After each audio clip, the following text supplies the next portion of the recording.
जय हिंद सभी को। आज सबको पता है कि क्रैश कोर्स का पहला दिन इनॉग्रेशन है और इस अवसर पर हम लोग एमएसटी सीईटी के बारे में डिटेल इंफॉर्मेशन सभी पीसीएमबी की देखने वाले हैं और बहुत सारे स्टूडेंट आ गए आज, तो सभी का वेलकम है सबसे पहले तो, क्योंकि आपके जीवन में आपने बहुत बड़ा एक कदम आगे रखा है। आपका ड्रीम हो सकता है जैसे कि इंजीनियरिंग, फार्मेसी, एग्री, इसके लिए क्रैश कोर्स हमने लिया है ये एमएसटी सीईटी 2026 का, और इसमें हमारा मकसद है सीओपी, वीजेटी, आईसीटी, पीआईसीटी, वालचंद, के वाक कॉलेज है, जैसे आपका भी जैसे बताया आपने, किसी का सीओपी भी हो सकता है, एसपीआईटी, वालचंद कॉलेज है, बहुत अच्छे। और आजकल क्रैश कोर्स इसलिए लिया जाता है कि साल भर जो भी किया है उसका अच्छी तरह से एक बार ओवरलुक करना, रिवीजन करना, एमसीक्यूज की प्रैक्टिस, क्योंकि 2 साल क्या किया आपने, इससे अच्छा इस दिन जो 40 दिन है, 30 दिन है, जो भी कर रहे हैं आप एमएसटी सीईटी की एकदम अच्छी से तैयारी, वो तैयारी आपके सक्सेस तक पहुंचा सकती है। इसलिए क्रैश कोर्स बहुत जरूरी है। क्रैश कोर्स क्यों जरूरी है? तो इसका कारण है कि हमने क्या किया आज तक, इसका हिसाब किताब मिलने वाला है इसके अंदर। और कभी हम लोग किसी चीज में कमजोर होते हैं, उसको परफेक्शन लाने के लिए हम लोगों को एमसीक्यूज की प्रैक्टिस करवाने वाले इसके अंदर 2025 के जो लेटेस्ट पीवाईक्यू, क्योंकि दिन बे दिन एमएसटी सीईटी का जो भी लेवल है वो बढ़ते जा रहा है। जैसे कि मैं जब एमएसटी सीईटी देता था तब मार्क बेसिस था, अभी परसेंटाइल बेसिस आ गया, लेकिन उसके अंदर बहुत सारे बदलाव भी आ गए। पहले क्या था, सीधा सीधा सवाल पूछते थे और सीधे सीधे सवाल में जवाब देने में बहुत आसान रहता था, लेकिन अभी कभी कभी, जैसे कि मैं तो बोलता हूँ, कभी कभी फिजिक्स में केमिस्ट्री भी घुस जाती। एग्जाम्पल देता हूँ, जैसे कि थर्मोडायनेमिक्स से फिजिक्स में है और केमिस्ट्री में भी है ना, केटीजी चैप्टर घुस जाता है, बीच में ही घुस जाता है। जैसे कि मैं कभी कभी सेमीकंडक्टर पढ़ाता हूँ हम लोगों को, बिल्कुल यहाँ पे ट्राइवेलेंट, पेंटावेलेंट, ये जो पीरियोडिक टेबल में जो भी एलिमेंट होते हैं ये भी घुस जाते हैं। मतलब आजकल जो सिलेबस है वर्साटाइल है, इसके अंदर बहुत सारे चेंजेस हो चुके हैं। कौन सा सब्जेक्ट कभी भी कहीं पे भी घुस सकता है, और इसी के कारण हम लोगों को थोड़ा सा सावधानी के साथ तैयारी करनी है एमएसटी सीईटी की। तो आज इनॉग्रेशन है, इसी अवसर पर मैं कुछ चीजें आप लोगों को, अपना जो शेड्यूल है कैसे होगा कैसे नहीं, हम लोग ये पूरे स्टाफ है यहाँ पे RIGMS, Rashtramata Indira Gandhi military school and junior college, इसके बाद भी और बहुत सारे टीचर है यहाँ पे। सबसे पहले मैं बताना चाहता हूँ कि हमारा डेली टाइम टेबल कैसे होगा इस क्रैश कोर्स में। मॉर्निंग से उठने के बाद शाम तक, क्योंकि मेन इंपॉर्टेंट है कि हम लोग जो तैयारी कर रहे हैं, लेकिन क्या इसका शेड्यूल होना बहुत जरूरी होता है, नहीं तो कभी कुछ भी करोगे तो उसका फायदा नहीं होता, इसका इम्पैक्ट नहीं। कभी कभी क्या होता है, कुछ स्टूडेंट लोग ने क्या एक आधे सब्जेक्ट को पकड़ के रखते हैं तो एक ही सब्जेक्ट करने लगते हैं, तो वो भी अच्छी बात नहीं। सभी, जैसे कि किसी का पीसीएम ग्रुप हो सकता है, किसी का पीसीबी हो सकता है, फिजिक्स केमिस्ट्री मैथ, और फिजिक्स केमिस्ट्री बायोलॉजी, मतलब जहां जाना चाहते हो। मैं तो बोलता हूँ पीसीएम एक ग्रुप ऐसा ग्रुप है आप तीनों ब्रांच के लिए अलाउ करता है। मतलब आपको इंजीनियरिंग करना है तो पीसीएम ही लगेगा, पीसीबी लगता नहीं है ऐसे नहीं है, लगता है कुछ कुछ। जैसे कि इंजीनियरिंग में आप लोगों को इतने सारे ब्रांचेस है, पीसीएम ग्रुप कंपलसरी आपको है ना। साथ में आपको फार्मेसी करना है, पीसीएम चलता है, पीसीबी भी चलेगा। आपको एग्री करना है तो पीसीएम भी चलता है, पीसीबी, लेकिन ऐसा नहीं है कि हर समय पीसीएम ही चलेगा, नहीं, क्योंकि एग्री में भी 9 कोर्सेस, मतलब 9 कोर्सेस है अलग। जैसे कि नाम तो सुना होगा आपने कि फूड टेक्नोलॉजी, बायोटेक्नोलॉजी है ना, प्लेन एग्री रहते हैं, इंजीनियरिंग रहता है, उसके अंदर भी अलग अलग सब्जेक्ट रहते हैं उसके अंदर भी। तो हमारा जो शेड्यूल है पहले से शुरुआत से, जैसे कि मॉर्निंग 5:30 बजे उठने के बाद मॉर्निंग फ्रेश होना है आपको 5:30 से 5:45 AM तक। उसके बाद में पीटी होगी आपकी 45 मिनट तक यहाँ पे। उसके बाद आपको फ्रेश होने के लिए टाइम दिया जाएगा 1 घंटे का। ब्रेकफास्ट होगा मॉर्निंग में 7:30 से 8 तक। इसके बाद में आप लोगों को हमारे जो क्रैश कोर्स वो कैसे चलेगा। अब किसी किसी का ग्रुप पीसीएम है, किसी का पीसीपी है, तो इस हिसाब से हमने ऑर्गेनाइज किया। कुछ बच्चों को जैसे कि अप डाउन करना है, कुछ करना है या पढ़ाई भी करना है एक्स्ट्रा, तो इसके हिसाब से टाइम टेबल बनाया गया है। जैसे कि 8 बजे से स्टार्ट होगा आपको 1:15 बजे तक, लेकिन इसमें पहले क्या क्या मैथ्स रखा हमने। जिसको पीसीएम करना है तो आप यहां तक ही कर सकते, 12 बजे तक आपका खत्म। जिसको पीसीबी करना है तो फिजिक्स करो, बाद में केमिस्ट्री करो, बायोलॉजी करो, मतलब यहां से भी आप ज्वाइन कर सकते हैं 9:15 से। तो जानबूझकर ऐसा टाइम टेबल बनाए, और हर लेक्चर हम लोगों ने नियर अबाउटली 75 मिनट का लेक्चर रखा है। और हर वेडनेसडे और सैटरडे चैप्टर वाइज टेस्ट, जैसे हमने साल भर कंडक्ट की, आपको पता है कि साल भर हम लोग हर सैटरडे एग्जाम लेते थे, लेकिन अभी क्रैश कोर्स है, समय बहुत कम है, समय के साथ चलना पड़ेगा, इसलिए हफ्ते में 2 बार हमने टेस्ट ऑर्गेनाइज की। उसमें आप लोगों के पीसीएमबी, पीसीबी जो भी ग्रुप होगा उस ग्रुप वाले बच्चे एग्जाम दे सकते हैं। इसका रिजल्ट तुरंत, मेन बात क्या है, मतलब अभी एग्जाम दी, आपको 1 घंटा 2 घंटे के बाद आपको तुरंत रिजल्ट यहाँ पे डिस्प्ले करेंगे हम लोग। उसके बाद में हमारा आफ्टरनून का जो टाइमिंग है, लंच टाइम है आपका 1:15 से 2 खाना मिलेगा आपको। मॉर्निंग रेस्ट टाइम, आपको रेस्ट भी लेना बहुत जरूरी होता है। क्या बच्चे बहुत एग्जॉस्ट होते हैं और पढ़ाई को बैठते हैं, जैसे फिजिक्स जैसे सब्जेक्ट लिया और ये टाइम पे लिया तो आपको पता आपकी वाट लगेगी, इसलिए हम लोगों ने जानबूझकर रेस्ट का टाइम रखा है ताकि सभी बच्चे थोड़ा सा रेस्ट किए। तो होता है ना, लॉ ऑफ कंजर्वेशन फिजिक्स की भाषा में बोलते हैं, neither be created nor be destroyed, इसलिए एनर्जी भी स्टोर करना बहुत जरूरी है, इसलिए जानबूझकर हमने यहाँ पे रेस्ट टाइम रखा है। सेल्फ स्टडी अंडर ऑब्जर्वेशन, हमारे यहाँ पे आपको तो पता है सभी को कि टीचर रहते हैं, टीचर के अंडर ऑब्जर्वेशन आपकी स्टडी होगी 3 से 4:30। बाद में स्पोर्ट टाइम रखा है थोड़ा फ्रेश होने के लिए। उसके बाद में दोबारा शाम को यहाँ पे टीचर रहेंगे। इसमें आपको एक बेनिफिट है, मेंटरशिप मिलने वाली। अगर किसी के कुछ सवाल है तो आप टीचर के पास आ सकते हैं, आपकी जो भी डाउट है डाउट पूछ सकते हो। होता है कभी कभी कुछ डाउट है सर मैं पूछ नहीं पाती हूँ क्लास में, या क्लास में मैं पूछ नहीं पाता हूँ, तो ऐसे टाइम पे ये जो सेल्फ स्टडी है, यहाँ पे टीचर है हमारे, कोई भी जो फिजिक्स का रहेगा एक दिन केमिस्ट्री, एक दिन बायोलॉजी, मैथ्स, सब सब्जेक्ट के, तो उस दिन आपके जो भी डाउट होंगे वो डाउट भी क्लियर कर सकते हो। इसके बाद में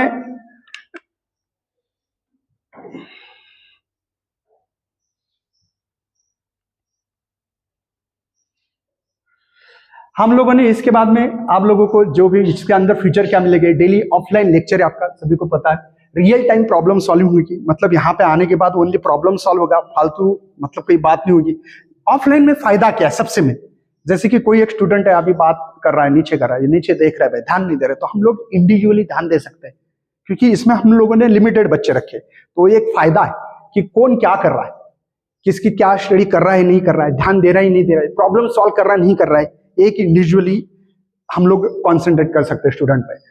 मेंटरशिप मिलेगी, जैसे मैंने बोला नाइट प्रेप के समय आपको हर चैप्टर पे टेस्ट होने वाले, आप अपना प्रोग्रेस ट्रैक कर सकते हैं कि मैं यहाँ पे कमजोर हूं, तो तुरंत उसी दिन टीचर को पकड़ना है आपको कि मैं तो मतलब 40 मार्क की 50 मार्क की टेस्ट है, मुझे 30 आ गए, 20 कहाँ गए, तो वो तुरंत आप लोग अपना जो भी एग्जाम में जो प्रॉब्लम आ रहे थे तो वो अपना प्रोग्रेस ट्रैक कर सकते हैं। डीपीपी हम लोग एक बुक देने वाले आपको, जो कि 2025 के पीवाईक्यू हम लोग कुछ पढ़ाएंगे, कुछ आपको टारगेट देंगे, मतलब वो डीपीपी डेली प्रैक्टिस प्रॉब्लम रोज दिए जाएंगे, ठीक है ना वो करना है आप लोगों को। इसके अलावा आपको एक वेलकम किट मिलने वाली है। इस वेलकम किट में PYQ book, T shirt, 3 notebook, pen, एक किट देने वाले इसके अंदर। अभी जैसे फिजिक्स में तो खुद ही पढ़ा रहा हूं, इसमें आप लोगों को हम लोग जो चैप्टर लेने वाले हैं, ठीक है ना, अभी जैसे कि क्लास 11 के 10 चैप्टर हैं, लेकिन सिलेबस परसेंटेज अगर देखा जाए तो ओनली 20% है, मतलब उसको बहुत ज्यादा इंपॉर्टेंट देना नहीं है, लेकिन नहीं देंगे तो फंस भी जाओगे। लेकिन फायदा क्या सर, अगर समझो हमने 11th नहीं किया, छोड़ के ऑप्शन है क्या उसके लिए, तो ऐसे ऑप्शन नहीं छोड़ सकते। यहाँ पे पहले चैप्टर के नाम देख सकते हैं आप लोग, मैं दोबारा दिखा रहा हूं यहाँ पे, सेमीकंडक्टर इलेक्ट्रोस्टैटिक्स, ठीक है ना, ये चैप्टर 12th में भी है।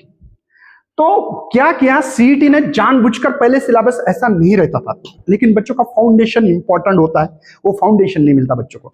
तो क्या है, क्लास 11th जो है आपका क्लास 11th में जो भी सिलेबस है, क्लास 11th है, क्लास 11, तो क्लास 11th में जो भी सिलेबस देते हैं, समझो कोई चैप्टर, जैसे मैंने सेमीकंडक्टर का नाम बताया आपको, ठीक है, अब ये सेमीकंडक्टर का चैप्टर में आपको 40% सिलेबस 11 से होता है और 60% 12 का सिलेबस होता है। पहले ऐसे नहीं था, इसको नहीं लेते थे, तो बच्चों को बेसिक नहीं मिलता, बेसिक ना मिलने से 60% वाला सिलेबस मिस होता था। तो इसलिए जानबूझकर 11 का ऐसा सिलेबस उन्होंने सीईटी में डाला जो कि क्लास 12 के लिए बहुत सपोर्टेड है, इसके बिना तुम पढ़ ही नहीं पाओगे चैप्टर, ठीक है ना। तो ध्यान रखना 11 करना जरूरी है, बट क्या उसका बहुत ज्यादा पढ़ाई करना जरूरी है क्या, तो ऐसा बिल्कुल नहीं। तो ज्यादा पढ़ाई नहीं करनी चाहिए, इसकी थोड़ी करनी भी चाहिए, बेसिक बेसिक, जैसे कि मैं बताऊंगा कुछ चीजें होती है कि कुछ फार्मूला है, वो फार्मूला बनेगा 11th में और यूटिलाइजेशन 12th में उसका, है ना। कोई जैसे कि मैंने इलेक्ट्रोस्टैटिक्स नाम का चैप्टर बताया, 11th में है, 12th में भी है। साउंड नाम का चैप्टर 11th में है, 12th में आप जाओगे तो आपको सुपर पोजिशन, नाम बदलेगा बस, सुपर पोजिशन वेव नाम है। इधर ऑप्टिक्स है, उधर वेव ऑप्टिक्स है। मतलब थोड़ा सा टॉपिक में ऐसे थोड़े चेंज देखेंगे, लेकिन कभी भी ध्यान रखना 11 टॉपिक करना, कवर करना, उसके फॉर्मूले करना, उसके कॉन्सेप्ट करना बहुत जरूरी है। अगर वो नहीं करोगे तो 12th में आप लोगों को कहीं ना कहीं फील होगा कि यार मेरा बेसिक कच्चा है। बच्चे बोलते हैं ना 12th में आने के बाद, यार मैं समझा नहीं, कि मतलब मैं समझा रहा हूं, बच्चे बोल रहे समझ नहीं आ रहा है। क्यों नहीं आ रहा है? क्योंकि आपको न्यूटन्स लॉ ही पता नहीं, समझो कंसिडर करते हैं न्यूटन्स लॉ पता नहीं, और अब मैं इसके एप्लीकेशन पढ़ा रहा हूं।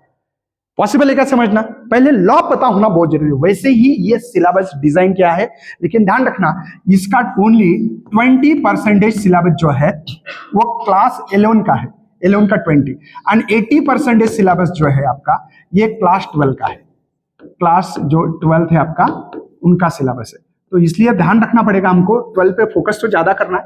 ज्यादा करना है मतलब क्या करना है, इसके एमसीक्यूज जो होते हैं, एमसीक्यूज है ना, वो ज्यादा से ज्यादा PYQs करनी चाहिए। PYQs ही आपको सपोर्ट करेगा। अब मैं फिजिक्स की बात कर रहा हूं तो मैं फिजिक्स के ऊपर ही डिस्कशन करूंगा सबसे पहले। अब फिजिक्स में टोटल 50 एमसीक्यूज है। कितने हैं? 50 एमसीक्यूज है हमारे, टोटल 50 है। लेकिन 50 एमसीक्यूज की एक लेवल बनाई गई है स्पेशली। जैसे कि अगर आप लोगों ने देखा 10 से 15 एमसीक्यूज डायरेक्ट टेक्स्ट बुक जिनको अच्छी तरह से रीड किया होगा, डायरेक्ट टेक्स्ट बुक में से सवाल उठाएंगे वो डायरेक्ट। मतलब कोई लॉ होगा, जैसे कि क्रिचॉफ्स लॉ नाम सुना होगा, KCL लॉ है, KCL Kirchhoff current law, Kirchhoff voltage law. तो ये करंट है तो चार्ज के ऊपर डिपेंड है, क्योंकि flow of charge square as current होता है। KVL लॉ एनर्जी कंजर्व करता है। ये क्वेश्चन आ गया 2025 में। मैं आपको एक बुक दूंगा, उसके अंदर देखो ये क्वेश्चन है कि नहीं। डायरेक्ट बहुत कॉन्सेप्ट इजी है, क्वेश्चन बहुत इजी होता है 10 से 15। अब ये 10 से 15 ऐसे क्यों बोल रहे हो? MST CET जो CET सेल ऑर्गेनाइज करता है, ये CET सेल जो ऑर्गेनाइज करता है, लेकिन उन्होंने मार्क का डिस्ट्रीब्यूशन कभी भी डिस्प्ले नहीं करता। जैसे कि बोर्ड में पहले 4 चैप्टर 7 मार्क के लिए, लेकिन 5 मार्क के लिए, दोबारा 6 सुपरपोजिशन, 7वां चैप्टर जाओगे तो 7 मार्क के लिए, इलेक्ट्रोस्टैटिक 6 मार्क के लिए, करंट इलेक्ट्रिसिटी 5 मार्क के लिए, है ना। उसके बाद में मैग्नेटिक फील्ड 6 मार्क के लिए, मैग्नेटिक मटेरियल 5 मार्क के लिए, EMI 7 मार्क के लिए, AC सर्किट 6 मार्क के लिए, ड्यूअल नेचर 5 मार्क के लिए, स्ट्रक्चर ऑफ एटम 6 मार्क के लिए, और सेमीकंडक्टर 5 मार्क के लिए। ये फिक्स है। वैसा CET सेल कभी भी फिक्स नंबर नहीं देता, कभी कभी कुछ चैप्टर को डायरेक्ट लिफ्ट कर देता है। मतलब ये नहीं कर सकते बोर्ड जैसे, मैंने बोला था आपको कि 16 में से 10 चैप्टर करो, आपको 90 तक जा सकते हैं। यहां पे कोई ऑफर नहीं है। नसीब ऐसा होता है कि कभी कभी कुछ चैप्टर आपका बहुत पक्का हो, बहुत अच्छा हो, एक भी सवाल नहीं पूछेंगे, एक सिंगल सवाल भी नहीं पूछ सकते। और कभी कभी 11 का टॉपिक है ग्रेविटेशन नाम का चैप्टर, 4 क्वेश्चन आ चुके हैं एक शिफ्ट में, ऐसा भी होता है। तो इसलिए ये मत करना कि मैं इस टॉपिक को लेफ्ट करूंगा, ये टॉपिक करूंगा, वो नहीं करूंगा, ऐसे नहीं कर सकते। 26 टॉपिक है, 26 के 26 आपको एकदम करेक्टली करना पड़ेगा, इसलिए कोई ऑप्शन नहीं है। ठीक है, तो ध्यान रखना 50 में से 10 या 15 एमसीक्यू जो है, वो एमसीक्यूज अगर आपने लेक्चर भी अटेम्प्ट करोगे प्रॉपर तरीके से, बस एक ही ऑनेस्ट होना चाहिए आपसे कि सब जो आप बोल रहे हो ना वो 100% हम सुनेंगे। ये सुनने के कारण 10 से 15 नंबर आ सकता है, 100% गारंटी बोल रहा हूं मैं। बस सुनना है, क्लासरूम में जो बैठे हो ऑनेस्टली, उसके नंबर है 10 से 15 मार्क। इसमें से ऐसे 20 से 25 एमसीक्यूज ऐसे होते हैं, 20 से 25 एमसीक्यूज जो कि ये आप लोगों को छोटे छोटे एक न्यूमेरिकल होते हैं, एक छोटा सा फार्मूला होगा, फार्मूले में वैल्यू पुटअप करनी है, बस नंबर होते हैं, मल्टीप्लिकेशन, डिवीजन, एडिशन, सब्ट्रैक्शन वाला, खत्म किस्सा। बट मैं एक बात बताना चाहता हूं, ये आपको थ्योरी बेसिस है प्लस फार्मूला बेसिस पे भी क्वेश्चंस होता है, कभी कभी फार्मूला बेसिस भी क्वेश्चंस आता है। और यहां पे मैं बताऊंगा आपको ट्रिक्स, मतलब क्वेश्चन देखा आंसर दे दिया डायरेक्टली।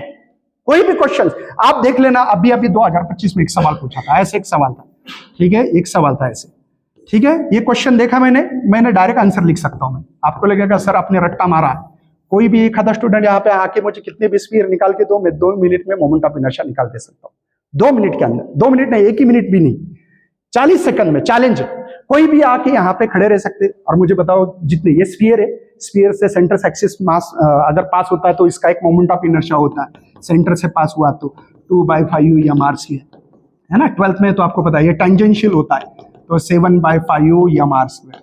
मैंने कैसे निकाला? कुछ नहीं, मैंने बोला कि चलो टोटल मोमेंट ऑफ इनर्शिया निकालना था। स्फीयर में से कितने पास हो गए? 2, 3 है, सॉरी यहाँ पे 1 2 3 है, तो 2/5 एम आर स्क्वायर क्या है? 2 टेंजेंशियल है तो 2 लिखा। टेंजेंशियल के लिए फार्मूला ये था, देखो क्या होता है, 6 ये 14 है ना, ये होगा 6/5 एम आर स्क्वायर। अगर बेस इक्वल है तो पता है आपको क्या होता है, न्यूमरेटर के एडिशन होती है 20/5 एम आर स्क्वायर। देखो मैंने देखते ही मैंने गोली मार दी, एनकाउंटर डायरेक्ट। क्वेश्चन देखने के बाद ऐसे सवाल में एमएसटी सीईटी में 20 पूरे इसमें ट्रिक्स नहीं लगा सकते, पॉसिबल नहीं है। उसके लिए लगती मेहनत, उसके लिए रोज लेक्चर अटेंड करना, रोज 50 एमसीक्यूज की प्रैक्टिस लगेगी। ऐसे बोलने से नहीं होगा, नहीं तो बोल दिया। मैं बोल रहा हूं पहले थ्योरी, जो बच्चा कंटिन्यू लेक्चर अटेंड करेगा वो मिनिमम टू मिनिमम 10 से 15, ये वैरी क्यों हो रहा है, ये हर शिफ्ट का पेपर अलग होता है। कभी कभी बहुत इजी रहता ना, बोलते ना बच्चे इजी पेपर, मतलब 15 तक थ्योरी के क्वेश्चन आ गए। बहुत इजी पेपर मतलब क्या, 25 तक क्वेश्चंस की ट्रिक्स लग रही है, वो इजी पेपर बोलते उसको, ठीक है। और लगती है यहाँ पे आपकी पीवाईक्यू जितना करोगे, जितना पीवाईक्यू करोगे उतना आपका फायदा होता है, उतनी मेहनत यहाँ पे आसपास मान लेते हैं हम लोग 20 से आसपास 20 ही क्वेश्चंस मान लेते हैं। अब ये वेरिएशन इसलिए हो रहा है, आपको पता है कि क्यों वेरिएशन हो रहा है। यहाँ पे आपका काम करता है पीवाईक्यूज, जो बच्चों पीवाईक्यूज अच्छी तरह से कर लेते हैं, मतलब इसके लिए आपको 2000 मिनिमम टू मिनिमम 22, 23, 24 और 25 के जो बच्चे पीवाईक्यू करेंगे ये क्वेश्चंस लगा पाएंगे। लेकिन इसमें भी 2 कैटेगरी आती है, इसमें से 15 एमसीक्यूज पीवाईक्यूज की प्योरली डिपेंड रहेंगे, 5 एमसीक्यूज के लिए ये आपकी औकात पूछेगा, आपने कितने कॉन्सेप्ट क्लियर किए आज तक कि कितना फिजिक्स को आपने अच्छी तरह से गेन किया नॉलेज, वो चेक करता है। और ये होते हैं, लोग बोलते हैं ना जेडबली, तो ये जेडबली मेन के क्वेश्चंस होते हैं डायरेक्टली इसके लिए। और इसमें भी, इस क्वेश्चन में भी क्या होता है, ये 15 क्वेश्चन, ये इसको मैं क्यों बोल रहा हूं कि ये बहुत इजी है, लगभग ऐसे मान सकते हैं आप 30-35 नंबर्स कोई भी बच्चा ले सकता है, ये एमसीक्यूज करवा सकता है। बट ये 15 एमसीक्यूज के लिए, 20 एमसीक्यूज के लिए ताकत लगती है बहुत। क्यों लगती है? इसमें होता है 2 या 3 चैप्टर का मिश्रण, डायरेक्ट पैचअप करते, पता ही नहीं लगता कौन से चैप्टर से क्वेश्चन है। कल ही मैं एक इलेक्ट्रोस्टैटिक्स नाम का चैप्टर पढ़ा रहा था, सिंपल पेंडुलम देखा जाए तो हमको ऑक्सीलेशन में है, और क्वेश्चन पूछा हमको इलेक्ट्रोस्टैटिक्स में। उन्होंने क्या किया, स्फीयर के जगह पे लगा दिया डायरेक्टली, वहां पे एक चार्ज लटका दिया और उसको ऑक्सीलेशंस कर रहे थे उसका। मतलब मैं वही बोलना चाहता हूं कि ये खेल जो है, मैं बोलता हूं, लेकिन क्या है, बच्चे ईमानदारी से देखते ही नहीं। अगर तुम करोगे तो आदत लगेगी, आदत लगने से ऑटोमेटिकली क्वेश्चन सॉल्व होंगे। क्वेश्चन सॉल्व करने के लिए प्रैक्टिस लगती है रेगुलर। मैं एक एग्जांपल देता हूं, मुझे बताओ, अगर मेरे घर पे अभी आपको यहां से ब्लैक पट्टी बांध के लेके गया और मैंने बोला एक ग्लास पानी लाओ, आपको कुछ भी पता नहीं, ना दरवाजा पता है ना कुछ पता है, ला सकते हो क्या? लेकिन वही काम तुम तुम्हारे घर में लेके जाओ, रोज जिस घर में रहते हो, पट्टी भी बांधते हो, तो आप अंदाजा लगाते हो, यार मैं लेफ्ट जाऊं ना तो इधर दरवाजा है, वहां से मुझे राइट जाना पड़ेगा, वहां पे पानी है, पानी का ग्लास वहां है। आप अंदाज से कर सकते हो, क्यों? क्योंकि उस चीज से फैमिलियर हो। वैसे आपको फैमिलियर बनना पड़ेगा सबसे पहले, तो ही आप क्वेश्चन सॉल्व कर सकते हैं। और उसके लिए रोज बस कुछ नहीं करना आपको। इस ऑफलाइन कोर्स में हम लोगों को आपसे क्या उम्मीद है? उम्मीद है बस छाती पे हाथ रखना है और बोलना है कि सर आप जो पढ़ा रहे ना वो ईमानदारी से, ऑनेस्टली हम करके दिखाएंगे। 100% आपका सीओपी, वीजेटी, आईसीटी, पीआईसीटी, ऐसे हजारों बच्चों का आज तक हमने करवाया, आपका भी करवाएंगे, मैं गारंटी के साथ बोलता हूँ। यहाँ पे हमारा जो सिलेबस है, ये सिलेबस यहाँ पे मैंने जानबूझकर ज्यादा एक्सप्लेन नहीं किया, क्योंकि ऑलरेडी आपको पता है ये सिलेबस, जैसे कि motion in plane, laws of motion, gravitation, thermal properties of matter है, साउंड ऑप्टिक्स है, इलेक्ट्रोस्टैटिक्स है, semiconductor, error and vector. And 12वीं के तो टॉपिक आपको पता ही है, उसमें आपको रोटेशनल डायनामिक्स है, दूसरा chapter mechanical properties of fluid है, तीसरा kinetic theory of gases and radiation, बाद में है थर्मोडायनामिक्स है चौथा, पांचवा है ऑक्सीलेशन, छठवां है सुपरपोजिशन वेव्स, सातवां है वेव ऑप्टिक्स, आठवां है हमारा इलेक्ट्रोस्टैटिक्स, नौवां है करंट इलेक्ट्रिसिटी, 10वां है हमारा magnetic field due to the electric current, और उसके बाद में हमारे पास मैग्नेटिक मटेरियल है, EMI इलेक्ट्रोमैग्नेटिक इंडक्शन है, AC सर्किट है 13वां, 14वां जो हमारा ड्यूअल नेचर ऑफ रेडिएशन, 15वां structure of atom and nuclei है, 15-16 जो है सेमीकंडक्टर डिवाइस। इनके नंबर फिक्स नहीं होते, बट 11 से आपको 10 ही क्वेश्चंस आएंगे, ये गारंटी है। कौन सा चैप्टर मिस करेंगे पता नहीं है, बोल नहीं सकते। कभी कभी मैंने क्या देखा, साउंड में 0 मार्क का क्वेश्चन आ गया, इलेक्ट्रोस्टैटिक्स में 0 मार्क का क्वेश्चन आ गया। सर गए कहां इसके मार्क? इनके मार्क कन्वर्ट होते हैं 12th में, क्योंकि इलेक्ट्रोस्टैटिक, देखो यहाँ पे ध्यान रखो, इलेक्ट्रोस्टैटिक है यहाँ पे, 12th में भी अभी इलेक्ट्रोस्टैटिक दिखेगा आपको, देखो यहाँ पे, ठीक है इलेक्ट्रोस्टैटिक्स। सेमीकंडक्टर था, यहाँ पर आपको सेमीकंडक्टर डिवाइस मिलेगा। तो क्वेश्चंस नहीं आया मतलब आया है, उसका बेसिक कॉन्सेप्ट जो था उन्होंने शिफ्ट किया 12th में, बस यही होता है। मतलब ये मत मान के चलो कि 11 का क्वेश्चन नहीं आया तो 12th में आएगा क्या, लेकिन इसकी कोई फिक्स गारंटी नहीं होती। इसके बाद हमारे केमिस्ट्री के जो फैकल्टी है, Satish Tadekar sir and Tushar Keche sir, मैं इनको इन्वाइट करना चाहता हूँ। Sir welcome.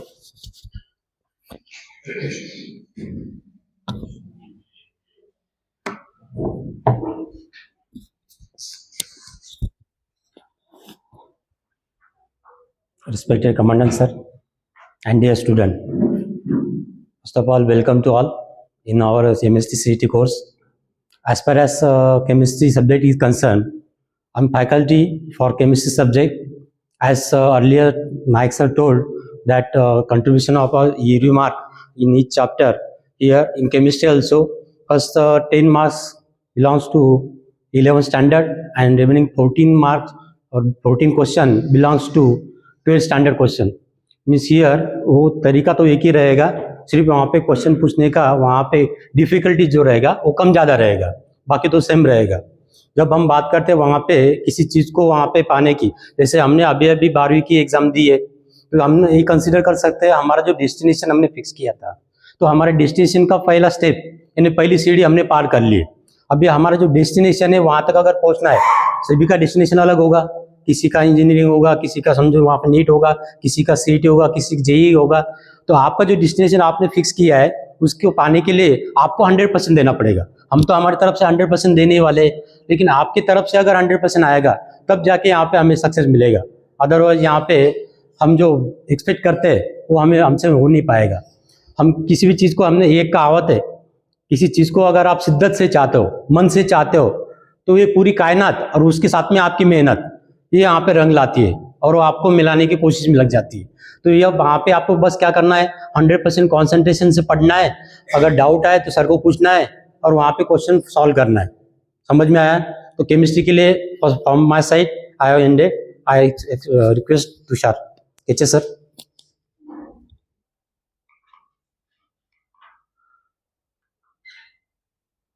Firstly, very good afternoon all of you, respected Commandant sir, teachers and my dear student.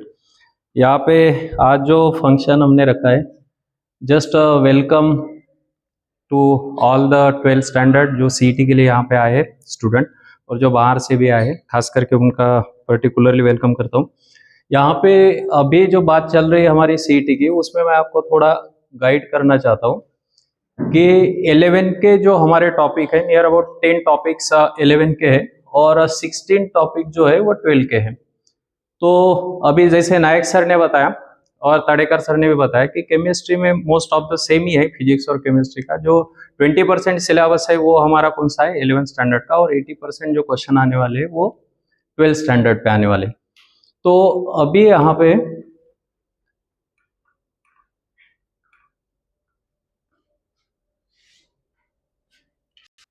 पे थोड़ा मैं सिलेबस के बारे में आपको बता देता हूँ कि जो 10th स्टैंडर्ड के 11th स्टैंडर्ड के 10 टॉपिक्स है, तो उसमें हमें 20% हमारा सिलेबस रहेगा एमएसटी सीटी के लिए। तो उसमें फर्स्टली जो है some basic concept of chemistry, जो कि बहुत जरूरी टॉपिक है। Second, structure of an atom, 101% question आएगा, मतलब आएगा, जो कि सेकंड हमारा टॉपिक है। केमिकल बॉन्डिंग, ये रिलेटेड है टोटली 12th स्टैंडर्ड से, चाहे आप ऑर्गेनिक करो, इनऑर्गेनिक करो या फिर फिजिकल केमिस्ट्री, केमिकल बॉन्डिंग सब में आता है, इसीलिए वो टॉपिक भी है। रेडॉक्स रिएक्शन, ये रिलेटेड है इलेक्ट्रोकेमिस्ट्री से, जो कि 12th स्टैंडर्ड का हमारा टॉपिक है। नेक्स्ट वन है element of group first and second. अब देखो यहाँ पे ये चीज बहुत जरूरी है, जिनका पीरियोडिक टेबल अच्छा है, जिसको आप एस ब्लॉक एलिमेंट भी कहते हैं, group element first and second. और इसके साथ ही आने वाला है आपका पी ब्लॉक, क्योंकि पी ब्लॉक भी है और 12th में डी एंड ए ब्लॉक भी है। आप सबको पता है अभी, क्योंकि आप सीईटी करने के लिए आए हो, जस्ट आपकी 12th स्टैंडर्ड की एग्जाम खत्म हो चुकी है। तो जिसका पीरियोडिक टेबल अच्छा है उसके लिए नियर अबाउट 4 टॉपिक कवर हो जाते हैं।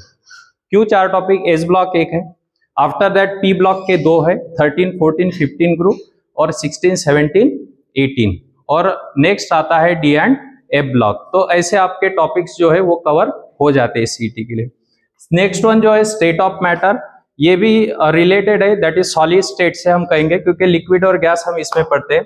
एडजॉर्प्शन एंड कोलाइट, जिसको हम सरफेस केमिस्ट्री भी कहा जाता है। एंड नेक्स्ट वन सबसे इंपॉर्टेंट ये 2 टॉपिक जिसको जीओसी कहते हैं, basic principle of organic chemistry and hydrocarbon. ये बुनियाद है आने वाले 12th स्टैंडर्ड के 4 टॉपिक, बराबर। जीओसी ये सबसे इंपॉर्टेंट टॉपिक है, किसके लिए? तो आने वाले 12th स्टैंडर्ड के जो 4 टॉपिक है उसके लिए, ठीक है। मैं बताऊंगा कौन से टॉपिक इसके ऊपर डिपेंडेंट है।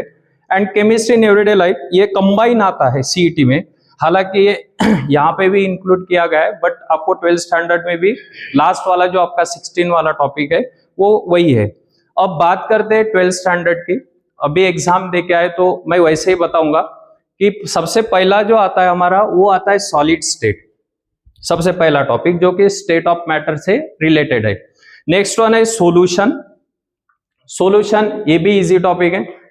अब इक्विलिब्रियम, थर्मोडायनामिक्स, इलेक्ट्रोकेमिस्ट्री, जो कि मैंने बात की, रेडॉक्स रिएक्शन का जो है वो इलेक्ट्रोकेमिस्ट्री पे डिपेंडेंट है। केमिकल काइनेटिक्स, ये आ गया आपका P block, group 16, 17, 18। Theoretical topic है, इनऑर्गेनिक केमिस्ट्री के सबसे थ्योरेटिकल टॉपिक है। And transition and inner transition element, जिसको हमने बोला है D and A block element. उसके बाद कोऑर्डिनेशन कंपाउंड आता है। अब इंपॉर्टेंट बात यह है, सबसे हाई वेटेज वाले आपके सीईटी के लिए बोल रहा हूं, सबसे ज्यादा वेटेज अगर अभी तक क्वेश्चन आए हैं पीवाईक्यू आप देख लो, ये 2 टॉपिक पे आए हैं, transition and inner transition element, और दूसरा है आपका कोऑर्डिनेशन कंपाउंड। सबसे ज्यादा अगर प्रायोरिटी के हिसाब से अगर आपको मेन करना है टॉपिक तो पहले इसको उठाओ, डी एंड ए ब्लॉक और कोऑर्डिनेशन कंपाउंड। सेकंड मैं प्रायोरिटी के हिसाब से आपको बताऊंगा ऑर्गेनिक केमिस्ट्री। अब ऑर्गेनिक केमिस्ट्री में अल्कोहल फिनॉल ईथर्स एक है जो सबसे पहली प्रायोरिटी उसको देनी है, अल्कोहल फिनॉल ईथर्स। और नेक्स्ट वन आपका जो आता है अमाइंस, बराबर।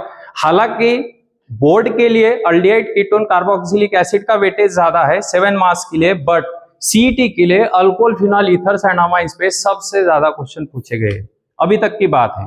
तो सेकंड प्रायोरिटी अगर आपको देनी है ये 2 टॉपिक को दीजिए। बाद में बायोमोलिक्यूल्स, ये आपको यहाँ पे भी मिल जाएगा, कहाँ पे? जो कि आपका बायोलॉजी फेवरेट सब्जेक्ट होता है पीसीबी वालों के लिए खास करके, तो बायोमोलिक्यूल्स हमें यहाँ भी पढ़ना है। और नेक्स्ट वन है पॉलीमर्स। और ये जो बात कर रहा हूँ ग्रीन केमिस्ट्री और केमिस्ट्री इन एवरीडे लाइफ, ये कंबाइन भी है। तो मोस्ट ऑफ द 16 टॉपिक है, बहुत इजी टॉपिक है। 80% जो आपके क्वेश्चन है वो 12th स्टैंडर्ड के ऊपर है। और मैं आपको 100% गारंटी देता हूं, अगर आपने जैसे नायक सर ने बताया कि 20 और 15 to 20 क्वेश्चन जो होते हैं वो टेक्सचुअल होते हैं, आपकी सिर्फ कंपटीशन जो है वो सिर्फ 10 या 15 क्वेश्चन के लिए है। जो भी आपके परसेंटाइल डिपेंड रहेंगे सीईटी के, वो कंपटीशन जिसमें रहेगी वो सिर्फ 15 to 20 क्वेश्चन के लिए रहेगी, लास्ट वाले जिसमें कंपटीशन रहेगी, बाकी सभी टेक्सचुअल है। तो आपने अभी तक 12th स्टैंडर्ड की एग्जाम देके अच्छे से टेक्स्ट बुक पढ़ा है। और सेकंड बात यह है कि अभी जो टचअप चाहिए वो टचअप हम आपको ये 15 डेज में देने वाले हैं यहाँ पे। प्लस यहाँ पे आपको मेन बात, आपका सबसे बड़ा बेनिफिट ये है कि यहाँ पे 24 आवर्स टीचर अवेलेबल है। और सेकंड, आप जो भी टीचर्स यहाँ पे नाइट प्रेप के लिए रहेगा, सेल्फ स्टडी के लिए रहेगा, तो आप वही विद इन वहाँ पे डाउट पूछ सकते हो। और हर सैटरडे आपकी वीकली टेस्ट भी होने वाली है, जिसका सबसे ज्यादा बेनिफिट आपको मिलेगा, जो कि नायक सर ने बताया कि पीवाईक्यू बहुत इंपॉर्टेंट है। जितने ज्यादा पीवाईक्यू आप सॉल्व करोगे उतना 100% बेनिफिट मिलेगा। और यही हम करके लेने वाले हैं, बट इसमें आपका भी आउटपुट जरूरी है।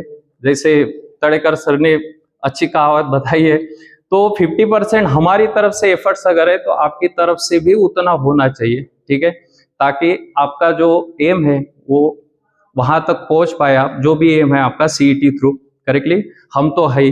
Thank you so much. जय हिंद सर, जय Hind dear student.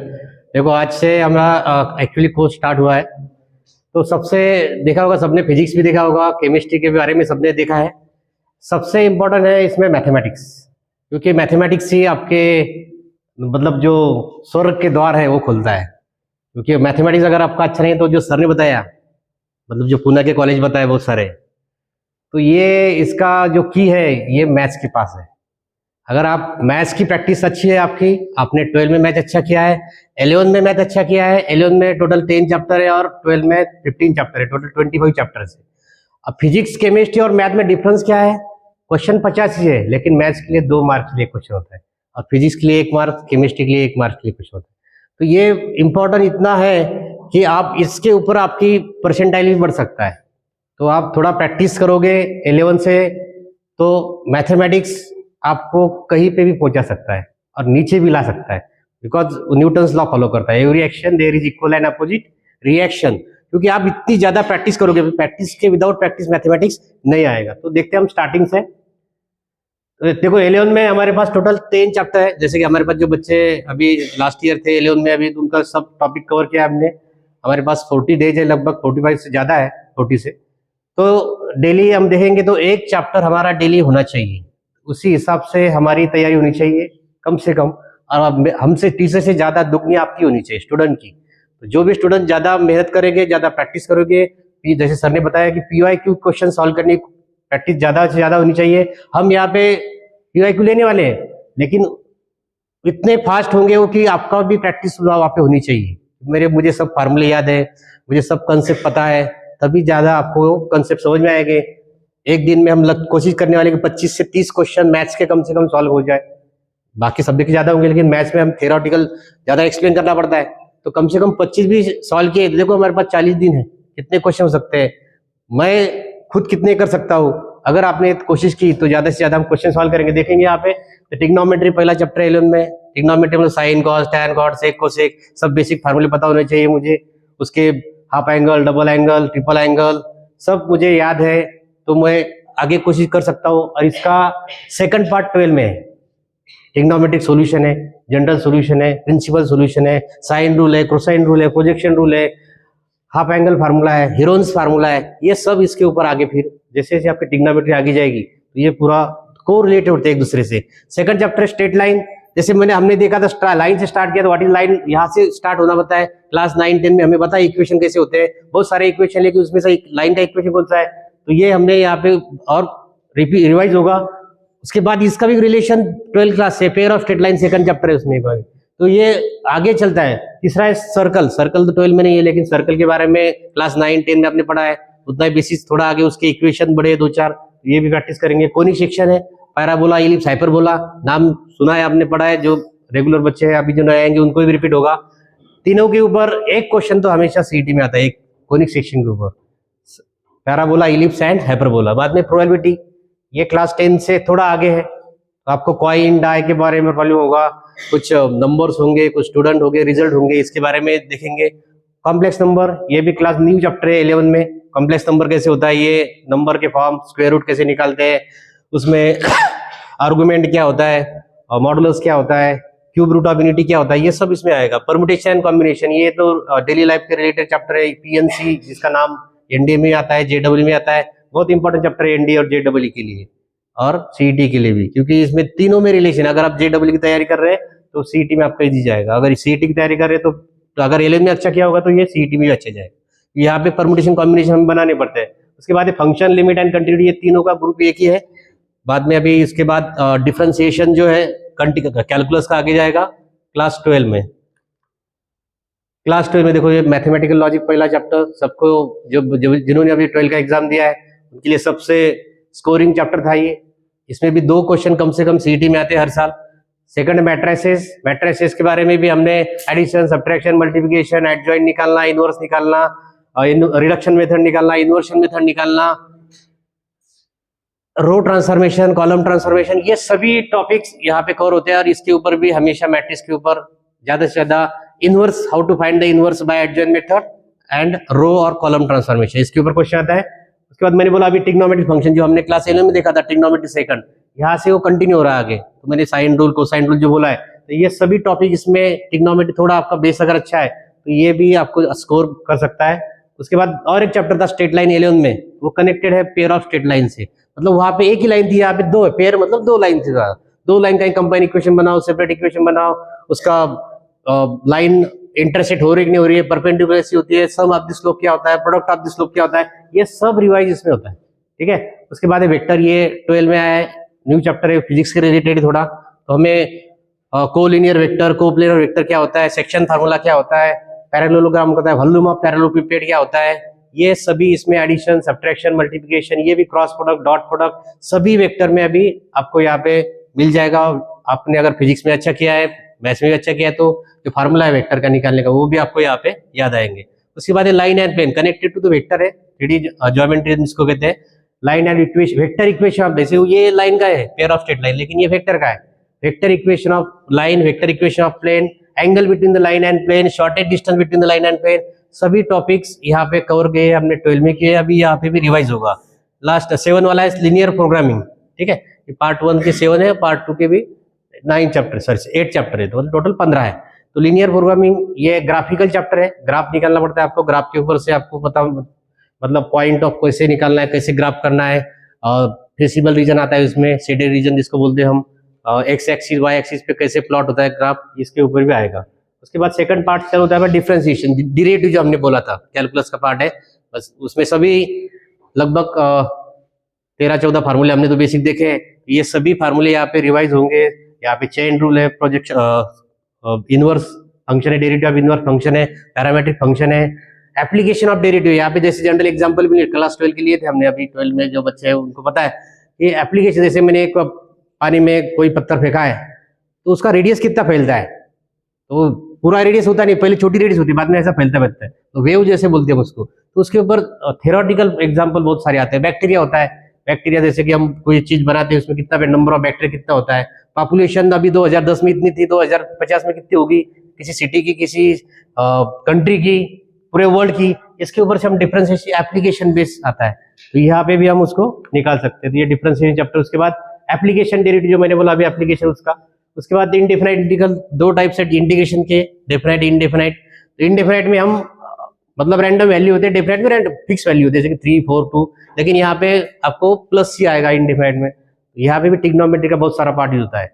Integration and derivative is the antibiotic of each other, हम जैसे बोलते हैं उसको। जैसे मुझे इंटीग्रेशन निकालना है तो मैं डेरिवेटिव निकाल लगाऊंगा उसको, वैसे बुखार आ गया तो मैं पैरासिटामोल लेता हूँ तो मेरा बुखार चला जाता है, वैसे ही अगर मुझे डेरिवेटिव निकालना तो इंटीग्रेशन लगाओ, इंटीग्रेशन निकालना है तो डेरिवेटिव लगाओ, दोनों एक दूसरे के एंटीबायोटिक हम बोलते हैं इसको मैथमेटिकल लैंग्वेज में। तो ये डिफरेंट इंटीग्रल, इसमें कुछ प्रॉपर्टीज 7-8 प्रॉपर्टी हमारे पास, तो ये प्रॉपर्टी का यूज करके हम शॉर्टकट मेथड से कुछ एग्जाम्पल सॉल्व कर सकते हैं। एप्लीकेशन ऑफ डिफरेंट इंटीग्रल, यहाँ पे भी जैसे मैंने बोला था कोनिक सेक्शन में पैराबोला, इलिप्स एंड हाइपरबोला, तो इसका एग्जांपल इसमें आता है। एप्लीकेशन ऑफ डेरिवेटिव में हमें एरिया निकालना पड़ता है कर्व का, कितने कर्व है, सर्कल है, एक पार्ट का निकालो, 4 मतलब एक सर्कल के 4 पार्ट होते हैं तो 4 पार्ट का हम निकाल सकते हैं। डिफरेंशियल इक्वेशन है, डेरिवेटिव एंड डिफरेंशियल इक्वेशन अलग 2 पार्ट्स है, इसका इक्वेशन बनाना पड़ता है। इसमें भी एप्लीकेशन बहुत सारे डेली लाइफ के एग्जांपल के ऊपर आता है, अलग अलग टाइप से उसमें भी क्या सब्स्टिट्यूट करना पड़ता है हमें, उसके फार्मूले हम भी देखेंगे। उसके बाद प्रोबेबिलिटी डिस्ट्रीब्यूशन, जो हमने प्रोबेबिलिटी देखी थी क्लास 11 में, उसका आगे का वर्जन थोड़ा सा गए। यहाँ पे हमें variance, standard deviation, V of X जिसको बोलते हैं ये निकालने थे। यहाँ पे छोटे छोटे न्यूमेरिकल्स आते हैं, मतलब वैल्यू दी होती है कुछ, हमें पी क्यू दिया होता है, सक्सेस फेल्यूर इसमें आता है।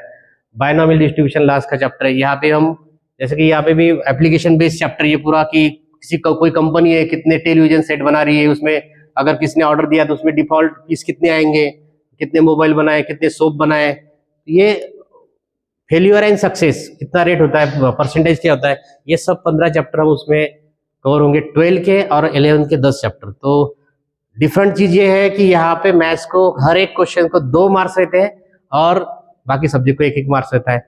अगर अच्छी प्रैक्टिस करोगे आप, फिर से वही आता है कि practice practice practice and practice. Without practice आपको मैथमेटिक्स नहीं आएगा।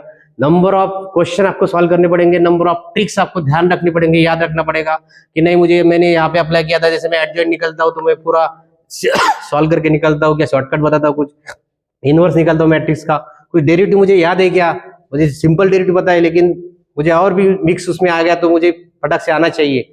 जितनी कोशिश आप करोगे प्रैक्टिस करने की, फार्मूले याद रखने की, उतना ही आपको ये मैथमेटिक्स इजी जाएगा। तो यही कोर्स का हमारा मोटिव है कि ज्यादा से ज्यादा बच्चों का मैथ्स अच्छा हो।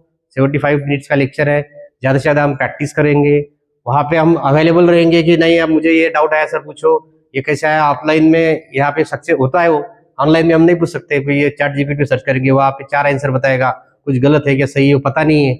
बहुत सारे बच्चों को ये दिक्कत आ रही है अभी जो चैट जीपीटी यूज कर रहे हैं, तो 100% एक्यूरेसी नहीं है, एक्यूरेसी रेट उसका कम है, तो हमें जो आंसर चाहिए वो नहीं मिल रहा है। तो बच्चे बाद में फिर कंफ्यूज होते हैं कि नहीं मैंने अभी देखा है बहुत सारे बच्चों का, हमें रिप्लाई भी आया सर हमने चैट जीपीटी पे आंसर सर्च किया, उसको अलग मेथड सॉल्व किया, शॉर्टकट बताया लेकिन आंसर मैच नहीं हो रहा है। तो यही होता है ऑफलाइन और ऑनलाइन में। तो ऑफलाइन में आपको अच्छी अपॉर्चुनिटी मिली है, सभी इसका लाभ उठाएंगे। Thank you sir. Jai Hind everyone, respected commandant sir, all my colleagues and my dear students. देखिए यहाँ पे जो है हमारा आज जो है सीईटी का ऑफलाइन क्रैश कोर्स शुरू हुआ है। लहरों से डरकर नौका पार नहीं होती, लहरों से डरकर नौका पार नहीं होती, कोशिश करने वालों की कभी हार नहीं होती, कोशिश करने वालों की कभी हार नहीं होती। ये जो बहुत खूबसूरत जो पोयम है हरिवंश राय बच्चन जी की, इस पोयम में उन्होंने जो है बहुत सारे एग्जाम्पल दिए हैं और उस एग्जाम्पल से उन्होंने हमें बताया है कि जो लोग कोशिश करते हैं उनकी कभी भी हार नहीं होती। तो आपको लग रहा होगा मैं यहाँ पे ये पोयम क्यों बोल रही हूँ, तो देखिए आप 12th से आए हो, अब तक आपकी बोर्ड एग्जाम हुई है, आपने जेई भी अटेम्प्ट किया है, बहुत सारे ऐसे बच्चे होंगे वो क्वालिफाइड नहीं होंगे, और आपके स्टेट बोर्ड के भी पेपर कुछ लोगों के अच्छे गए होंगे, कुछ के ठीक ठाक गए होंगे, है ना। तो अभी ये जो है बहुत बड़ा ऑप्शन हमारे सामने है जो है सीईटी। ये जो सीईटी है उससे हम, जैसे सर ने अभी इसके पहले जो है नायक सर है, तळेकर सर है, केचे सर है, पाटिल सर है, उन्होंने बताया है कि यहाँ से बहुत बड़ा एक द्वार खुलने वाला है हमारे लिए। तो इसका हमें सबको फायदा लेना है, सबको फायदा लेना है। तो यहाँ पे अगर मैं मेरे सब्जेक्ट के यहाँ पे और एक बात मैं करना चाहूंगी, जो हरिवंश राय बच्चन जी ने बहुत सारे एग्जाम्पल दिए, उसमें से मैं एक चींटी का एग्जाम्पल आपके साथ शेयर कर रही हूँ। तो ये जो चींटी रहती है वो ऊपर चलती है, गिरती है, ऊपर चढ़ती है, गिरती है, लेकिन वो हार नहीं मानती।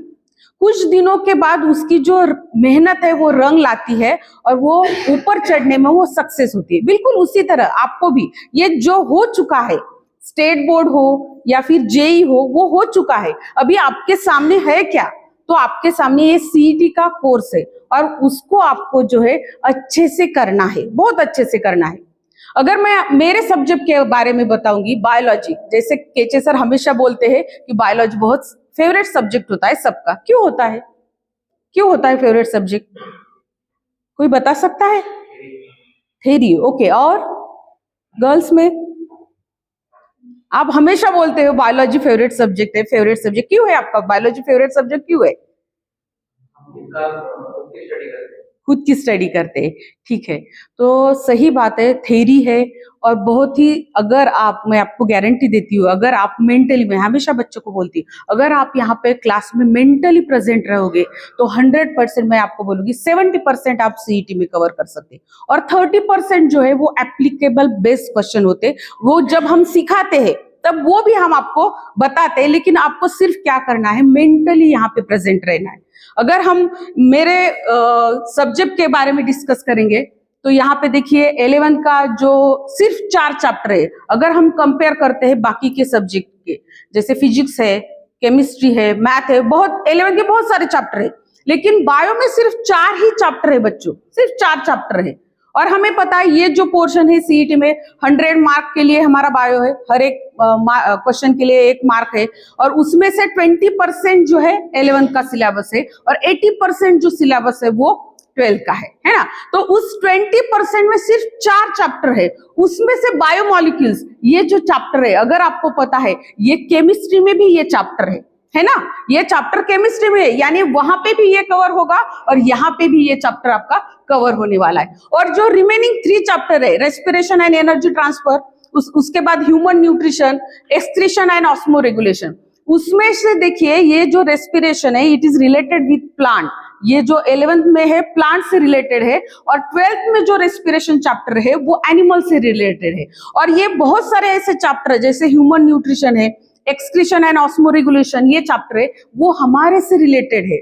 और जिन लोगों को खुद के लिए या फिर क्यूरियोसिटी होती है, ये कैसा होता है, ये कैसा होता है, एक्सक्रीशन कैसा होगा, ऑस्मोरेगुलेशन कैसा होगा, ये जो है हमारा ब्रेन कैसा होगा, सर्कुलेशन कैसा होगा, जिन लोगों को इंटरेस्ट है, डेफिनेटली ये बायोलॉजी बहुत ही खूबसूरत सब्जेक्ट है हमारे लिए।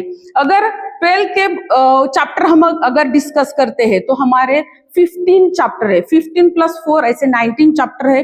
अगर उस 19 चैप्टर के बारे में डिस्कस करते हैं हम, उसमें से जो है एक्चुअली ये पूरे चैप्टर जो है 3 पार्ट में डिवाइड होते हैं। एक होती है प्लांट फिजियोलॉजी, दूसरा होता है जेनेटिक्स और तीसरा होता है ह्यूमन फिजियोलॉजी, है ना। तो उसमें से जो ह्यूमन फिजियोलॉजी है, it is totally related with the human, सब ह्यूमन से रिलेटेड है। और इसमें इतने इंटरेस्टिंग चैप्टर है, मैं हमेशा बच्चों को बोलती हूँ। फॉर एग्जांपल सर्कुलेशन चैप्टर है, बहुत इंटरेस्टिंग चैप्टर है। बच्चे बोलते हैं हाँ आपको सब इंटरेस्टिंग ही लगता है, लेकिन ये मेरी गारंटी है, आपको इसमें कैसे इंटरेस्ट आ जाएगा ये मेरी गारंटी रहेगी। लेकिन उसके लिए आपको क्या करना है, आपको जैसे मैं 100% देती हूँ तो आपको भी आपका 100% देना है। अगर आप आपका 100% देते हैं तो डेफिनेटली हमारे बायो में जो 100 मार्क का जो क्वेश्चन है, देखिए मैथ में 100 मार्क है, लेकिन अगर रॉन्ग होता है तो 2 मार्क से होते हैं। एक्चुअली इसमें निगेटिव नहीं सिस्टम है, लेकिन देखिए तो यहाँ पे 100 क्वेश्चन होते हैं और उसमें से जो कुछ ऐसे चैप्टर है अगर वो बिल्कुल आप करेंगे तो वैसे की वैसे वो क्वेश्चन आ जाएंगे। जैसे कि अगर हम डिस्कस करते हैं शुरू के 2 चैप्टर है, रिप्रोडक्शन प्लांट में और एनिमल में, ये इतने इजी चैप्टर है, बहुत ही इजी चैप्टर है। जैसे कि हमने 11th में आज ही मैंने कुछ सीईटी के क्वेश्चन इसमें जो है रिपीट किए थे और उनको क्वेश्चन भी पूछा था, कुछ बच्चों ने आंसर भी दिया था। मुझे बहुत अच्छा लगा क्योंकि जो मैंने पढ़ा है एप्लीकेबल क्वेश्चन पूछा था और उन्होंने वो सॉल्व किया। तो उसी तरह वही मेरा कहना क्या है, अगर आप आपका 100% देते हो, यहाँ पे मेंटली यहाँ पे प्रेजेंट रहोगे तो डेफिनेटली आपको ये ज्यादा से ज्यादा बायोलॉजी में स्कोर आप कर सकते हो। तो यहाँ पे जो 15 चैप्टर है उसमें से reproduction in lower and higher plants, reproduction in lower and higher animals, ये दोनों चैप्टर रिप्रोडक्शन के बारे में है। एक है प्लांट के बारे में और दूसरा है एनिमल के बारे में। तो यहाँ पे ये जो चैप्टर है एक्चुअली इसका बेसिक जो है मॉर्फोलॉजी ऑफ फ्लावरिंग प्लांट है 11th में, हालांकि वो सीईटी में नहीं है, लेकिन ये इतने इजी चैप्टर है, हम बिल्कुल आसानी से ये कर सकते हैं। उसके बाद इनहेरिटेंस एंड वेरिएशन, ये 2 chapter, inheritance and variation, molecular basis of inheritance, it is related with the genetics. ये जो हमारा जेनेटिक्स होता है बहुत ही अगर आपको पता है नीट में भी 30% जो क्वेश्चन होते हैं वो जेनेटिक के ऊपर पूछे जाते हैं। तो यहाँ पे भी ये जो एक मैंने जो 3 सेक्शन बोले हैं, प्लांट फिजियोलॉजी, उसके बाद है जेनेटिक्स और उसके बाद है ह्यूमन फिजियोलॉजी। तो ये जेनेटिक्स जो है बहुत ही इंपॉर्टेंट कंसेप्ट है, अगर ये आप अच्छे से करते हो। और इसमें बहुत सारे ट्रिक भी मैं आपको बताऊंगी, जैसे मेंडल का जो डायहाइब्रिड क्रॉस है या फिर मोनोहाइब्रिड क्रॉस है, उसका क्रॉस कैसा करना है, उसके जो रेशो है वो कैसे याद रखने। एक्चुअली 12th में हमने ये ऑलरेडी किया है, फिर से यहाँ पे मैं आपको बताऊंगी उसकी ट्रिक्स क्या है, वो कैसे हमें याद रखना है, वो पूरा आपको बताऊंगी। तो यहाँ पे बहुत ही ट्रिक के माध्यम से हम बहुत ही इजीली इसको याद रख सकते हैं। उसके बाद देखिए origin and evolution of life, ये जो है इसमें आपको जो है नाम याद रखने हैं, जो इवोल्यूशन होते समय जो कुछ ह्यूमन बीइंग के स्टेप्स होते हैं, उस स्टेप्स में जो अलग अलग स्टेप होते हैं, उनकी जो अलग अलग कैरेक्टर होते हैं, उनकी क्रैनियल कैपेसिटी होती है, वो आपको याद रखना है। ये भी बहुत सिंपल चैप्टर है। Plant water relation, plant growth and mineral nutrition, ये 2 चैप्टर, ये it is related with again plant. और इसमें से देखिए अगर हम डिस्कस करते हैं, अगर पूरा हमारा बायोलॉजी 2 सेक्शन में अगर हम डिवाइड करते हैं, बॉटनी एंड जू, botany which is related with plant and zoology which is related with the animal, तो उसमें से जो बॉटनी है 50 to 60% क्वेश्चन बॉटनी के ऊपर पूछे जाते हैं बच्चों, 50 to 60%। और यहाँ पे जो है जूलॉजी के ऊपर 40 to 50% क्वेश्चन जो है पूछे जाते हैं। तो यहाँ पे जो है ये जो चैप्टर है शुरू की 7 चैप्टर जो है वो बॉटनी के अंदर आते हैं और नियर अबाउट 50 to 60 परसेंट जो क्वेश्चन है इसके ऊपर ही पूछे जाते हैं। उसके बाद देखिए रेस्पिरेशन एंड सर्कुलेशन, ये तो सबसे मेरा फेवरेट चैप्टर है, रेस्पिरेशन एंड सर्कुलेशन, क्योंकि सर्कुलेशन में जो हमारा हार्ट होता है उसके बारे में हम वहाँ पे डिस्कस करते हैं। और मैं हमेशा बोलती हूँ जो मेंटली वहाँ पे प्रेजेंट रहेंगे उनके दिमाग में हार्ट पहुंचाने का काम जो मैं करूंगी, लेकिन आपको सिर्फ ध्यान देना है। उसके बाद जो है कंट्रोल एंड कोऑर्डिनेशन, जो it is related with brain, brain से रिलेटेड है, ये भी बहुत इंटरेस्टिंग चैप्टर है। इसमें पूरा ब्रेन के बारे में हम डिस्कस कर रहे हैं। मैं बोली जिसको बहुत क्यूरियोसिटी होती है, अरे हमारा ब्रेन कैसा होगा, हम इंटेलिजेंट क्यों होते हैं, क्यों, या फिर हम ये मैं बात कर रही हूँ आप सुन रहे हैं, ये कैसे होता है, ये सारी प्रोसेस इसके अंदर है, हमारे ब्रेन के अंदर पूरी होती है। ये जो हम बिल्कुल नेचुरली फिनोमिना करते हैं, लेकिन उसके पीछे हिस्ट्री बहुत बड़ी होती है। तो ये बहुत ही इंटरेस्टिंग चैप्टर है which is related with brain, क्योंकि ब्रेन के भी 3 पार्ट होते हैं, उसमें और सब पार्ट होते हैं और सबको एक एक काम दिया जाता है, तू ये कर, तू ये कर। ये कंट्रोल कोऑर्डिनेशन, उसी को कहा जाता है कंट्रोल एंड कोऑर्डिनेशन। उसके बाद है ह्यूमन हेल्थ एंड डिसीज। ये जो चैप्टर है, ये जो which is related with the disease, all जो डिसीज होते हैं वो हमारे से रिलेटेड है। उसमें आपको सिर्फ इसमें इंपॉर्टेंट बात याद रखनी है कि आपको कॉजेटिव एजेंट जो होता है जिससे डिसीज होता है उसका नाम सिर्फ आपको याद रखना होता है। वो थोड़ा सा मुश्किल है। क्यों मुश्किल है? उसके नाम थोड़े हार्ड होते हैं। तो डोंट वरी, उसके लिए भी कुछ ना कुछ ट्रिक्स हम करते हैं जिसकी वजह से आपको ये जो नाम है वो याद रख सके। तो यहाँ पे ये जो पॉजिटिव एजेंट है वो आपको बहुत इंपॉर्टेंट है याद रखना। अगर वो पॉजिटिव एजेंट आपके दिमाग में बस गया, उसके लिए हम कुछ ट्रिक्स बताते, अगर वो ट्रिक से आप वो नाम याद रखेंगे तो बाकी सब आसान होता है। डिसीज के बारे में वो सिम्टम वगैरह वो तो सबको याद रहते हैं, जैसे कैंसर है, कैंसर के क्या सिम्टम होते हैं, एड्स के क्या सिम्टम है, मलेरिया के क्या सिम्टम है, टाइफाइड के क्या, वो तो हम नेचुरली याद रख सकते। हमें याद रखना क्या है? Positive agent. और ये सबसे पॉजिटिव एजेंट अगर आप ये चैप्टर में याद रखते हो तो बस बाकी कुछ बिल्कुल आसान होता है। Enhancement of food production and biotechnology, ये बाकी के ये सारे chapter, biotechnology, organism and population, ecosystem and energy flow, biodiversity conservation and environmental issues, उसमें से ये बायोटेक्नोलॉजी जो चैप्टर है सबसे इंपॉर्टेंट चैप्टर है। बायोटेक्नोलॉजी, ये जो नई टेक्निक अभी आई है उसमें से फॉर एग्जांपल अगर हम टिश्यू कल्चर के बारे में डिस्कस करते हैं या फिर और कुछ जो टेक्निक है, हाइब्रिडाइजेशन है, ऐसे कुछ मेथड है, अगर इसके बारे में यहाँ पे हम डिस्कस करते हैं इस चैप्टर में तो वो भी, क्योंकि ये जो टेक्नोलॉजी है अभी हम यूज कर रहे हैं। टिश्यू कल्चर बहुत ही सफाईदार से हम टिश्यू कल्चर यूज कर रहे हैं। टिश्यू कल्चर से जो प्लांट अभी प्रोड्यूस हो रहे वो प्लांट हम लगा रहे। तो ये जो टेक्निक्स है, इसमें जो ये अभी जो मॉडर्न टेक्निक्स आई है तो वो टेक्निक हम अभी यूज कर रहे। तो कहने की क्या बात है, ये पूरे 15 और ये 4 19 चैप्टर है हमारे इसमें। बहुत ही बायोलॉजी इजी है। कब इजी है? जब आप मेंटली यहाँ पे प्रेजेंट रहोगे। जैसे सब लोगों ने बोला है, हम तो हमारा 100% देने वाले हैं, बारी आपकी है। ताली एक हाथ से नहीं बजती। हम तो हमारा हाथ दे रहे, बारी आपकी है। अगर आप हाथ देते हो तो बिल्कुल 100% ताली बजने वाली है। और आपका जो ड्रीम है एक अच्छा कॉलेज 100% आपको मिल जाएगा। ठीक है, थैंक यू। अभी सभी हमारे जितने भी Rashtramata Indira Gandhi military school and junior college Raipur, post Dongaon, taluka Gangapur, जिला छत्रपति संभाजीनगर, जितने भी टीचर है, हमारा ऑफलाइन का क्या सिनेरियो रहेगा अगले जो भी 30-40 दिन ये प्रोग्राम चल रहा है उसके बारे में डिटेल में जानकारी दी है। बट मैं साथ में बोलना चाहता हूँ कि जैसे बहुत सारे लोगों ने आपको मोटिवेशन तौर पे भी कुछ सेंटेंस बोले हैं, एक हाथ से ताली नहीं बजती। मैं दोबारा बोल रहा हूँ कि बस आपको आपके साथ हम लोग जो वर्क कर रहे हैं, हमारा मकसद क्या है? बस सक्सेस, टारगेट एक ही होना चाहिए। टारगेट आप बनाओ, मिशन पे हम रहने वाले, और 100% तुम्हारा जो भी मिशन होगा, जैसे मैंने नाम लिए बहुत सारे कॉलेज, एग्री हो, फार्मेसी, इंजीनियरिंग हो, आज तक हजारों सारे बच्चे ने देखते हैं कि एक गांव का बच्चा होता है वो कहीं ना कहीं आगे जाता है और बहुत बड़ा सक्सेस मिलता है, लाखों रुपए का पैकेज मिलता है, तब अपने माँ बाप की मतलब एक अलग पहचान बन जाती है।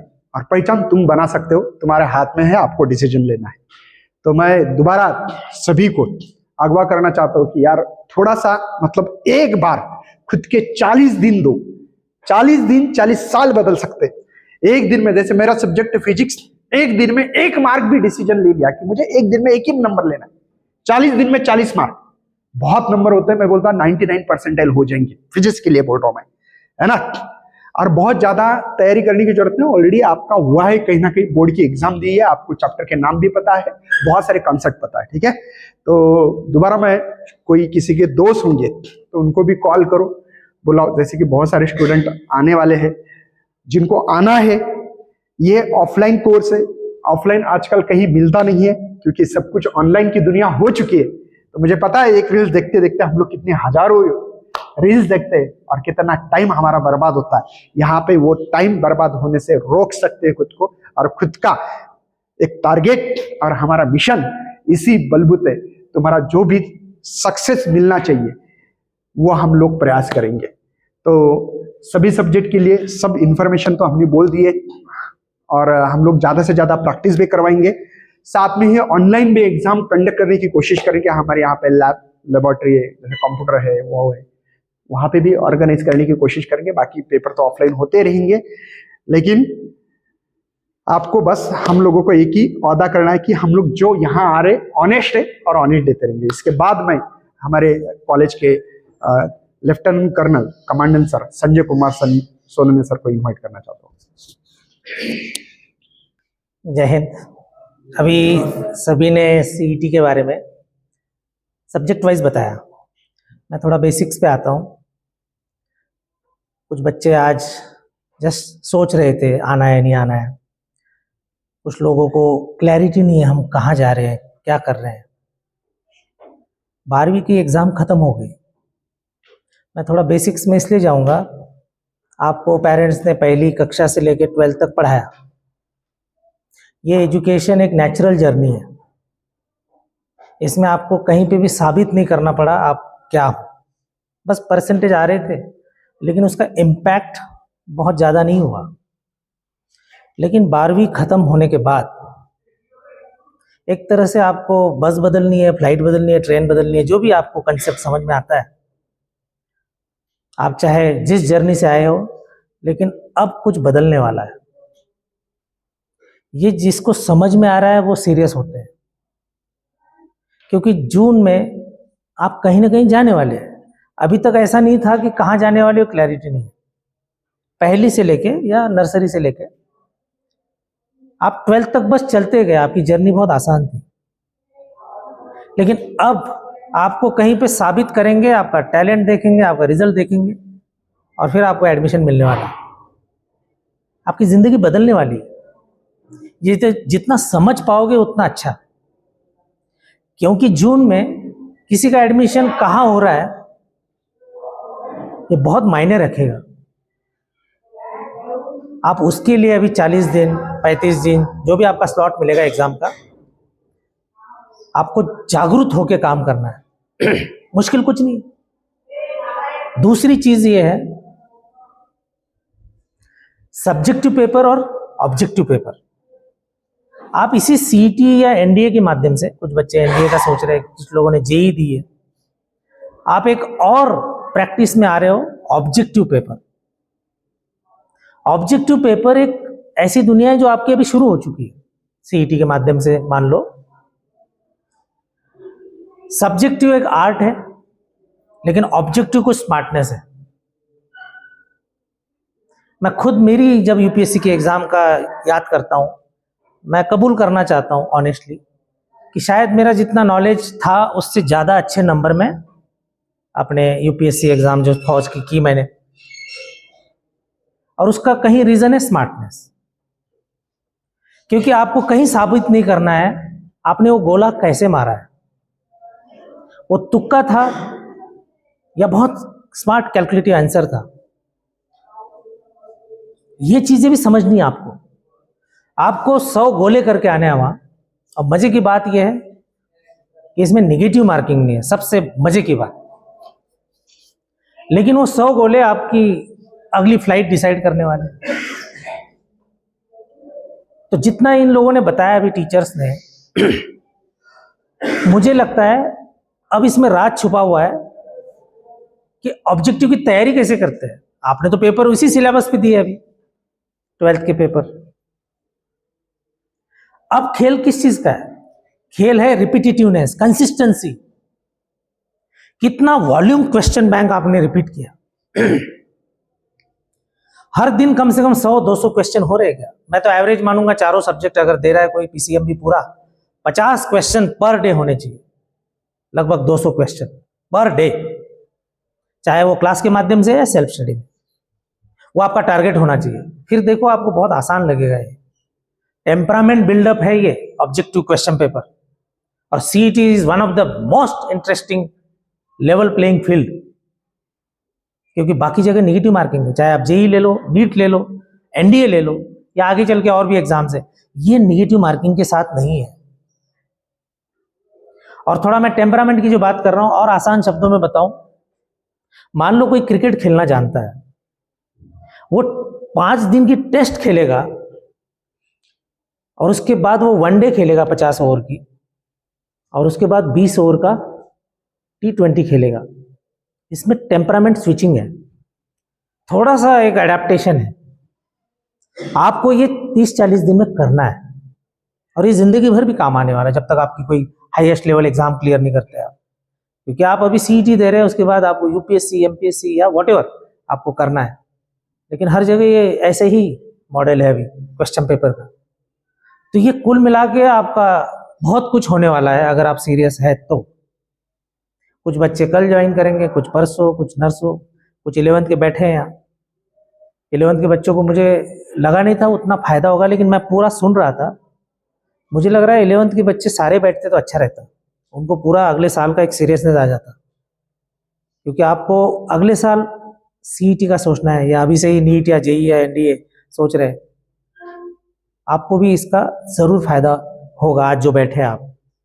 और बाकी जो 12th के बच्चे हैं, मैं आपको शाबाशी दूंगा पहली बात तो कि ओके, ये सीईटी का फॉर्म भरा है आपने, क्योंकि आपका बहुत इंपॉर्टेंट फॉर्म भरा है आपने। आपकी ज़िंदगी इस पर निर्भर कर सकती है, टर्न कर सकती है। और आपको अगर अच्छा रिजल्ट आया और आपको कोई रिस्पेक्टेबल कॉलेज में, कोई भी फील्ड कोई बुरी नहीं है, मैं तो उस ओपिनियन का हूँ, कुछ भी बुरा नहीं है इस दुनिया में, वो आदमी बहुत इंपॉर्टेंट है। आज अगर किसी शहर या देश की लिस्ट निकाल लो, पहले 100 लोगों को किसी भी पैरामीटर में ले लो, टैलेंटेड, वेल्दी या किसी भी चीज़ में, वो किसी एक फील्ड के है ही नहीं। आज इंडिया के रिचेस्ट पीपल ले लो, दुनिया के रिचेस्ट पीपल ले लो, एक ही फील्ड के ऐसा नहीं है ना। वैसे ही आप कौन सी दुनिया में जाना चाहते हो, एग्री, इंजीनियरिंग, मेडिकल, फार्मेसी या और कुछ, आप बेस्ट होने चाहिए। You should be the best, you will change the world. आपको ये चीज अगर आ गई समझ में तो यू आर बेटर प्रिपेयर्ड। मैं अंत में यही कहूँगा, टीम को भी मैं शाबाशी भी दूंगा, इट हैज स्टार्टेड वेल, लेकिन मेहनत टीचर जितना कर रहे हैं उतना बच्चों ने करना है। आपको ये ऑब्जेक्टिव का कम से कम 200 का टारगेट हर दिन होना चाहिए, 200 क्वेश्चन बैंक आपका डेली होना चाहिए। और उसके लिए बहुत अच्छा शेड्यूल है। आपको 4 ही पीरियड करने हैं 1.25 घंटे के, यानी 5 घंटे आपको कोई पढ़ा रहा है। उसके बाद दोपहर में एक स्लॉट है जो सेल्फ स्टडी का है, अंडर सुपरविजन। शाम को एक स्लॉट है लंबा, वो भी पढ़ाई का है।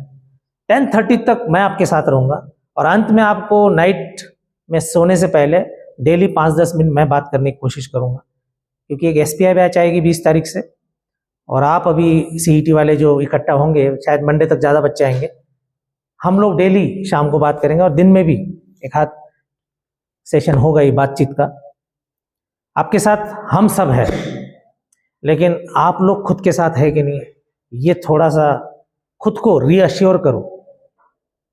सोचो कि आपके पेरेंट्स और आप कैसे एक सपना अपने घर का लेके आगे चल सकते हैं। बिकॉज जून में मायूसी नहीं होनी चाहिए, निराशा नहीं होनी चाहिए। आपका 12th बोर्ड का रिजल्ट आ चुका होगा, और आपका सीईटी का भी रिजल्ट आ चुका होगा। कुछ लोग अप्रैल में एनडीए का एग्जाम दे रहे हैं, उनका भी रिजल्ट आ चुका होगा। इन सब में आपके हाथ में कोई एक चीज पॉजिटिव होनी चाहिए। और सिर्फ 12th के बोर्ड के रिजल्ट के ऊपर कुछ नहीं होने वाला। इसलिए आपकी ये जो कॉम्पिटिटिव एग्ज़ाम है ये बहुत इंपॉर्टेंट है, आपको इसको सही सीरियसली देना है और मुश्किल नहीं है। अगर आज कोई सोचता है 100% लाना है, 99 लाना है, बिल्कुल मुमकिन है। बस अगले 30-35 दिन अपने आप को पूरी तरह से कमिट करना है, और कुछ चीज़ें दिक्कत आती है, हम लोग हैं आपके साथ। खास करके अप डाउन के बच्चे अभी ज़्यादा समय अंदर रहो, रात में इकट्ठा घर जाओ, ठीक है। आप लोग ऐसा प्लान करो कि आप रात में 10:30 तक यहाँ रहो, कोशिश करो, तब जाके होगा। घर जाओगे डिस्टर्बेंस, ये वो मोबाइल, ये सब टीवी, फिर कुछ मैच चल रही है, ये चल रहा है, वो चल रहा है, 30-40 दिन भूल जाओ ना सब कुछ। ओके, तो कोशिश करो। अंत में सभी को मैं ऑल द बेस्ट कहूँगा, और आप लोग अपनी दुनिया बदलने जा रहे हो, बदल सकते हो। जून तक आपके हाथ में कुछ सॉलिड पावर आ सकती है, ऐसा सोच के इस मैदान में उतरिए और अपने आप को थोड़ा सा रीडिस्कवर करिए। मुझे लगता है आप कर सकते हो। ऑल द बेस्ट, जय हिंद। अभी भी किसी स्टूडेंट को अगर ऑफलाइन क्रैश कोर्स करना है तो उनके लिए हमने कुछ नंबर दे रहे हैं, वो नंबर पे कांटेक्ट कर सकते हैं और इस कॉलेज में ऑफलाइन कोर्स में आप अभी भी इनरोल कर सकते हो। जैसे कि पहला नंबर है 8600674026, दूसरा नंबर है, ये मेरा नंबर है, मुकेश नायक है मेरा नाम। दूसरा जो नंबर है 8669134052, अनूप पोटकटारे सर है, इनका नाम, कांटेक्ट कर सकते हैं 2 नंबर पे। 3 नंबर पे जो कांटेक्ट नंबर है सतीश तड़ेकर सर है, 9404488642, ये नंबर पे कांटेक्ट करके आपको जो भी इंफॉर्मेशन चाहिए, किसी का होता है, जैसे कि मुझे पता है अभी भी बहुत सारे बच्चे के सीएस, उसके बाद में आईटी है, इलेक्ट्रॉनिक्स सब्जेक्ट है, क्रॉप साइंस है, क्रॉप प्रोडक्शन है, फिशरी साइंस है, डेयरी साइंस है, बहुत सारे टेक्निकल मेंटेनेंस है, ऐसे सब्जेक्ट बाकी है। और वो बच्चे राह देख रहे कि ये होने के बाद सेकंड स्लॉट में एग्जाम देना है उनको। तो ये 30 अप्रैल तक हमारा कोर्स चलने वाला है। अगर जिन बच्चों को ज्यादा इंफॉर्मेशन चाहिए तो इस पर कॉन्टैक्ट करो, हम लोग आपके साथ और भी इंटरेक्शन करके आप विजिट भी कर सकते हो। हमारा जो एड्रेस है छत्रपति संभाजीनगर में ये कॉलेज है, Rashtramata Indira Gandhi military school and junior college, Raipur, post Dongaon, taluka Gangapur और डिस्ट्रिक्ट छत्रपति संभाजीनगर। ये कॉलेज छत्रपति संभाजीनगर में बाबा पेट्रोल पंप है, वहां से 25 किलोमीटर अंतर पे है। बाबा पेट्रोल पंप पे वहां पे बस नंबर मिलती है, आई थिंक 16 नंबर की बस है, 16 नंबर की बस लगती है। यहाँ पे अगर पंचवटी होटल है यहाँ पे, ठीक है, कर्णपुरा, वहां पे पंचवटी होटल है, वहां से एक बस लगती है 16 नंबर की। वो बस मॉर्निंग में आओगे तो डायरेक्ट यहाँ पे छोड़ेगी, या आपके साथ खड़ा फाटा, मतलब आपको नासिक, ओल्ड नासिक रोड है, वो रोड से आप आ सकते हैं। अगर किसी की 4 व्हीलर गाड़ी है तो ओल्ड नासिक रोड से आपको दौलताबाद जाते हुए बाद में माळीवाड़ा, माळीवाड़े के बाद आपको जामबाड़ा फाटा, कसाबखेड़ा फाटा, कसाबखेड़ा फाटा मतलब धुले सोलापुर हाईवे है, वो टर्न नहीं करना है आपको। वहां से येरलोरा जो रोड जाता है, सीधा जो रोड आगे वैजापुर जाता है, मतलब देवगा रंगारी, शिवर, अगर किसको पता है तो इस रोड से आ सकते हैं। कांटेक्ट करो सीधा सीधा। और इसी डिस्क्रिप्शन में भी हम लोग आपको नहीं क्या लिंक देंगे हमारा मैप की, वो वहां पे भी फॉलो करके आप आ सकते हैं। तो ऐसे ही जोड़ने के लिए जिनको 6 to 12 भी एडमिशन लेना है तो वो एडमिशन भी फिलहाल में चालू है। 6 से लेके 12 तक हमारे यहाँ पे एडमिशन होते हैं, तो आप जल्दी से ले सकते हो, क्योंकि बाद में कुछ सीट ज्यादा वैकेंट नहीं होती है, क्योंकि ऑलरेडी बच्चे 6 to 7, 8, 9, 10 ऐसे नेचुरल ग्रोथ के फॉर्म में बच्चा आगे आते हैं। तो जिनको जिनको एडमिशन लेना है हमारे साथ कांटेक्ट कीजिए। एडमिशन की जो भी इंफॉर्मेशन पूछनी है फीस के बारे में, सब इंफॉर्मेशन, ये ग्रांटेड कॉलेज है। सबसे मेन एक बात ध्यान रखना है, ग्रांटेड कॉलेज है। यहाँ पे एनडीए, सीईटी और नीट की स्पेशल बैचेस बनाई जा रही है अगले साल से। इस साल में भी हमारे सीईटी और एनडी की बैच थी, अगले साल नीट की हम लोग बैच बना रहे हैं। तो आप कांटेक्ट करके कॉलेज में विजिट कर सकते हैं। मिलते हैं, बाय बाय, जय हिंद, जय भारत, जय महाराष्ट्र, बाय बाय बच्चे।